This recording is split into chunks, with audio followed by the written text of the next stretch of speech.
नमस्कार, स्वागत है आपका हमारे इस विशेष बुलेटिन में। मैं हूं रेशमा आपके साथ और मेरे साथ है मेरी सहयोगी बीना सिंह। आइए नजर डाल लेते हैं इस वक्त की हेडलाइंस पर। संसद के मॉनसून सत्र के चौथे सप्ताह की आज से शुरुआत।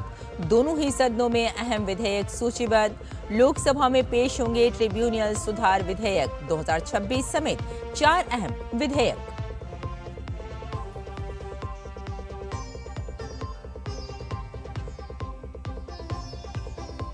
झारखंड में छात्र प्रदर्शन हुआ तेज। आज विधानसभा घेराव की तैयारी। प्रदर्शन स्थल पर छात्रों का जुटना शुरू। राजधानी रांची में बढ़ी सुरक्षा।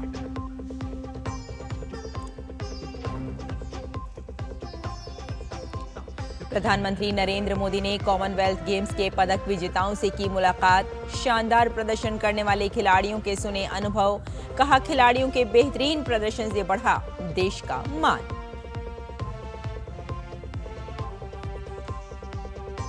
पश्चिम एशिया तनाव के बीच हूथियों और सऊदी अरब के बीच बढ़ा तनाव। हूथियों ने सऊदी आरामको रिफाइनरी पर किया हमला। इस रास्ते से होने वाली आवाजाही हो सकती है प्रभावित।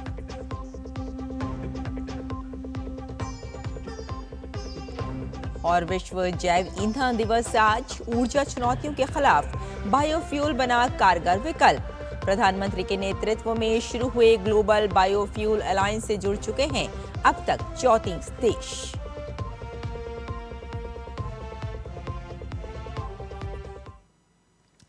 और आइए अब समाचारों पर डालते हैं विस्तार से नजर। आज से संसद के मॉनसून सत्र के चौथे और अंतिम सप्ताह की शुरुआत हो रही है। आज दोनों ही सदनों में अहम विधेयक पेश किए जाने और विचार और पारित किए जाने के लिए सूचीबद्ध हैं। लोकसभा में आज 4 विधेयक, ट्रिब्यूनल सुधार विधेयक 2026, खान और खनिज विकास और विनियमन संशोधन विधेयक 2026, केरल नाम परिवर्तन विधेयक 2026 और राष्ट्रीय सहकारी विकास निगम संशोधन विधेयक 2026 पेश किए जाने के लिए सूचीबद्ध हैं। ट्रिब्यूनल सुधार विधेयक के माध्यम से विभिन्न ट्रिब्यूनलों के अध्यक्षों और सदस्यों की योग्यता, नियुक्ति, सेवा की शर्तों और कामकाज में दक्षता, स्वतंत्रता, पारदर्शिता और एकरूपता लाने की प्रयास किया जाएगा। वहीं खान और खनिज विकास और विनियमन संशोधन विधेयक के माध्यम से खान और खनिज विकास और विनियमन अधिनियम 1957 में संशोधन किए जाएंगे। लोकसभा में केरल राज्य के नाम परिवर्तन से संबंधी विधेयक केरल नाम परिवर्तन विधेयक 2026 पेश किया जाएगा। इसके साथ ही राष्ट्रीय सहकारी विकास निगम संशोधन विधेयक भी पेश किया जाएगा। विधेयक के माध्यम से राष्ट्रीय सहकारी विकास निगम अधिनियम 1962 में संशोधन होंगे।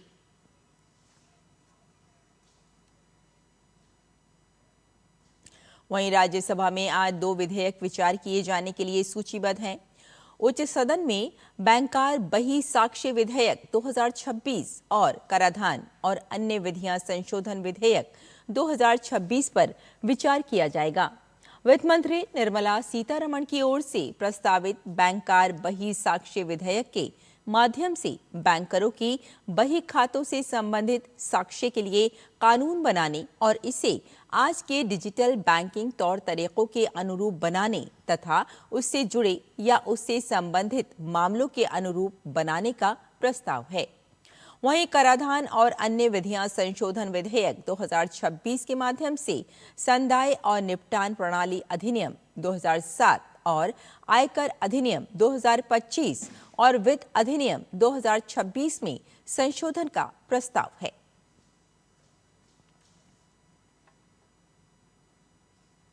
प्रधानमंत्री नरेंद्र मोदी ने कॉमनवेल्थ गेम्स के पदक विजेताओं से मुलाकात की और उनका उत्साहवर्धन किया। ग्लासगो में आयोजित कॉमनवेल्थ गेम्स 2026 में भारत ने कुल 39 पदक अपने नाम किए।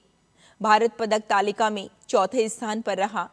भारतीय खिलाड़ियों ने 13 स्वर्ण, 17 रजत और 9 कांस्य पदक जीते। इस बार के कॉमनवेल्थ गेम्स में बॉक्सिंग में भारतीय खिलाड़ियों का प्रदर्शन शानदार रहा।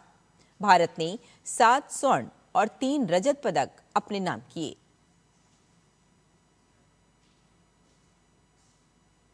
मुलाकात के बाद प्रधानमंत्री ने सोशल मीडिया प्लेटफॉर्म एक्स पर कुछ तस्वीरें साझा करते हुए लिखा, 7 लोक कल्याण मार्ग पर कॉमनवेल्थ गेम्स 2026 के हमारे शानदार मेडल विजेताओं की मेजबानी करके बहुत खुशी हुई।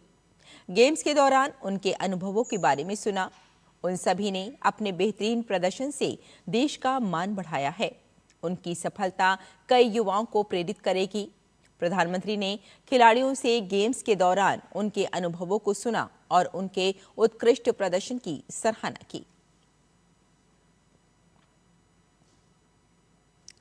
झारखंड में भर्ती परीक्षाओं में धांधली और पेपर लीक के खिलाफ चल रहे छात्र आंदोलन के बीच छात्रों ने विधानसभा घेराव का ऐलान किया है। राज्य के विभिन्न जिलों से बड़ी संख्या में छात्र रांची पहुंच चुके हैं और रात से ही जयपाल सिंह मुंडा स्टेडियम में जमे हुए हैं। आंदोलनकारी छात्र सीबीआई जांच समेत अपनी प्रमुख मांगों पर अड़े हुए हैं। छात्रों की सबसे बड़ी मांग झारखंड कर्मचारी चयन आयोग की CGL परीक्षा को रद्द करने की है। करीब 17 दिनों से जारी इस आंदोलन के बीच रविवार को सरकार और छात्र प्रतिनिधियों के बीच तीसरे दौर की वार्ता भी बेनतीजा रही। छात्रों और सरकार के प्रतिनिधियों के बीच लंबी बातचीत हुई। सरकार ने छात्रों की कई अहम मांगों पर सहमति जताकर आंदोलन को खत्म कराने की कोशिश की, लेकिन छात्र भर्ती परीक्षाओं में कथित गड़बड़ी और पेपर लीक की सीबीआई से निष्पक्ष जांच के अलावा छात्र JSSC CGL की परीक्षा को भी रद्द करने की मांग पर अड़े हैं। छात्रों के आंदोलन को देखते हुए प्रदेश सरकार ने सुरक्षा व्यवस्था कड़ी कर दी है। विधानसभा परिसर के आसपास कटीले तारों वाली बैरिकेडिंग की गई है। बड़ी संख्या में पुलिस बल तैनात किया गया है, जबकि दंगा नियंत्रण वाहन और अन्य जिलों में अतिरिक्त जवान भी बुलाए गए हैं। और दुनिया भर में आज विश्व जैव ईंधन दिवस मनाया जा रहा है। ऊर्जा से जुड़ी आपूर्ति और जलवायु परिवर्तन से जुड़ी चुनौतियों के खिलाफ बायोफ्यूल एक कारगर विकल्प बनकर उभरा है। बायोफ्यूल उत्पादन से जीवाश्म ईंधन पर निर्भरता कम करने के अलावा स्वच्छता में भी बड़ी मदद मिलती है। बायोफ्यूल ऐसे ईंधन होते हैं जिन्हें पौधों या पशुओं के अपशिष्ट के बायोमास से बनाया जाता है। इन्हें आमतौर पर मक्का, गन्ना जैसी फसलों के अलावा पशुओं के गोबर से बनाया जाता है। इनसे बायोडीजल, बायो CNG और एथेनॉल जैसे ऊर्जा के कई उत्पाद बनाए जा सकते हैं। बीते करीब 1 दशक में प्रधानमंत्री मोदी के नेतृत्व में बायोफ्यूल को बढ़ावा देने के लिए लगातार कदम उठाए गए हैं। जून 2018 में जैव ईंधन पर राष्ट्रीय नीति की शुरुआत हुई। इसी कड़ी में 2023 में भारत की अध्यक्षता में आयोजित हुए G20 सम्मेलन के दौरान ग्लोबल बायोफ्यूल अलायंस की शुरुआत की गई। आज 34 देश और 14 अंतर्राष्ट्रीय संगठन इस पहल का हिस्सा हैं। पीएम मोदी के दूरदर्शी विजन के चलते इस क्षेत्र में तेजी से काम हो रहा है। और पवित्र सावन माह के दूसरे सोमवार पर देश भर के शिव मंदिरों में आस्था और भक्ति का अद्भुत नजारा देखने को मिल रहा है। सुबह से ही बड़ी संख्या में श्रद्धालु भगवान शिव के जलाभिषेक और पूजा अर्चना के लिए मंदिरों में पहुंच रहे हैं। देवघर के बाबा बैद्यनाथ धाम, वाराणसी के काशी विश्वनाथ मंदिर, हरिद्वार समेत देश के प्रमुख शिवालयों में भक्तों की लंबी कतारें लगी हुई हैं। श्रद्धालु रात से ही स्नान कर मंदिरों के बाहर कतार में खड़े होकर अपनी बारी का इंतजार कर रहे हैं। मंदिर परिसरों में वैदिक मंत्रोच्चार, घंटियों की गूंज और ओम नमो शिवाय तथा हर हर महादेव के जयकारों से वातावरण भक्तिमय बना हुआ है। प्रशासन की ओर से भीड़ नियंत्रण और श्रद्धालुओं की सुविधा के लिए विशेष व्यवस्थाएं की गई हैं।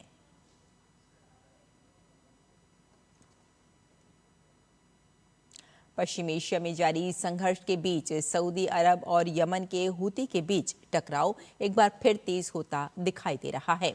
यमन के हूतियों ने रविवार को लाल सागर के एक महत्वपूर्ण बंदरगाह पर हमला किया, जिसमें 7 लोगों की मौत हो गई। दक्षिण पश्चिमी सऊदी अरब में एक तेल प्रतिष्ठान को भी निशाना बनाया गया। यमन सरकार समर्थित सुरक्षा बल नेशनल रेजिडेंस फोर्सेस ने कहा कि लाल सागर के एक महत्वपूर्ण बंदरगाह मोखा पर हूती विद्रोहियों के हमलों में कम से कम 7 लोगों की मौत हो गई। इनमें 4 सैनिक और 3 आम नागरिक शामिल हैं। हमले में 15 नागरिक घायल हो गए।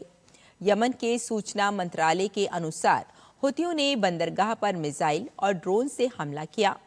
इन हमलों में इमारतों के साथ वहां अन्य सुविधाओं को भारी नुकसान पहुंचा।